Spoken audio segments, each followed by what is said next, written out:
The best striker alive had never played in a World Cup. Not once. Then, on his very first one, he used 11 minutes to force a legend into retirement. And wait until you hear what Neymar said 40 minutes after the whistle. For years, Erling Haaland scored goals no defender on earth could stop. But he scored them for Norway, a country that had not reached a World Cup since 1998. The most feared striker on the planet, with no stage to prove it. On the other side stood Brazil. 5 World Cups. The most decorated football nation there has ever been.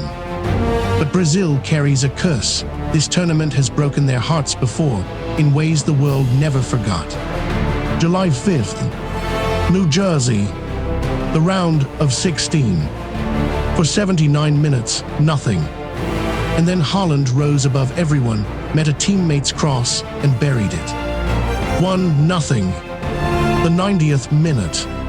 He did it again. 2 goals from the one-man Brazil could not afford to leave open.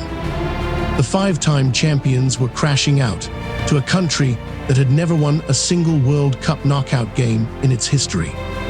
And Brazil had felt this exact pain before. In 1950, they lost the final in their own stadium, and a nation grieved for decades.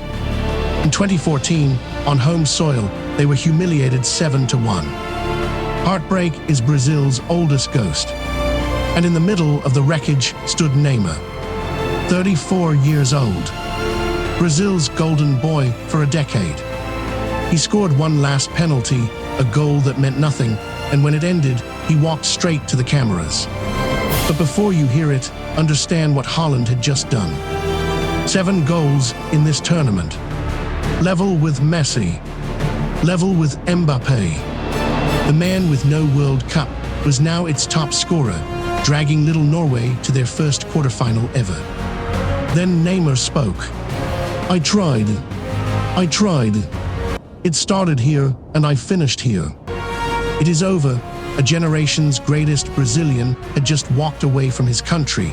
On the same night, the boy who never had a World Cup finally got his. Greatest night of a career, or the cruelest? You tell me.